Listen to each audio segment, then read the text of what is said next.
ఈరోజు ఉదయం 2:30-3 గంటలకి మా అత్తగారు ఇక లేరు అన్న వార్త వచ్చిన తర్వాత అరవింద్ గారేమో బెంగళూరు వెళ్ళారు. నేను ఒక్కడిని ముందు వెళ్ళినవాడిని. నేను అక్కడికి వెళ్ళిన తర్వాత ఆవిడ డిడ్ నో మోర్. ఆ సమయంలో గోపి గారు మనం అనుకున్న ఈ ఆర్గాన్ డొనేషన్ గురించి నాకు గుర్తుకొచ్చింది.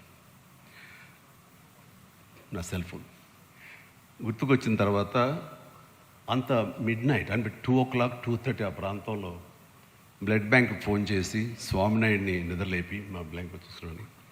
ఎల్వి ప్రసాద్ హాస్పిటల్ ఎవరైనా టెక్నీషియన్స్ ఉంటారా, నేను ఆవిడ కానీ ఆ ఐ డొనేషన్కి నేను మిగతా ప్రిపేర్ చేస్తాను అంటే, సార్ ఈజీ చేయొచ్చు సార్, వాళ్ళు రెడీగా ఉంటారు, స్టాండ్ బై 24/7 అంటే వాళ్ళని తీసుకురా ముందని చెప్పేసి అరవింద్కి ఫోన్ చేసిన. అరవింద్కి తెలిసి ఎయిర్పోర్ట్కి బయలుదేరాడు. అరవింద్లో ఇవ్వాలనుకుంటున్నాను. నాకు అత్తమ్మ గారికి మా అమ్మగారికి మధ్య ఒకసారి ఒక కాన్వర్జేషన్ జరిగినప్పుడు మీరు ఇస్తారా అని అడిగాను. అన్నప్పుడు బాబు కాలి బూడిదైపోయి వస్తాం కదా, అయిపోయి దానికి చచ్చిపోయి ఉంచుకుని ఏం చేస్తాం, అలాగే బాబు నీ ఇష్టం అన్నారు. ఎక్కడ ప్లెడ్జ్ ఫామ్స్ మీద సంతకాలు పెట్టలేదు, కానీ ఆ మాట నాకు ప్లెడ్జ్ లాగా అనిపించింది. ఏం చేయమంటావు అరవింద్ అడిగితే ప్లీజ్ గో హెడ్ అన్నారు. సో ఎర్లీ మార్నింగ్ అది తీసి నేను హాస్పిటల్కి వెంటనే పంపించాను. దానికి సాక్ష్యమే ఇది.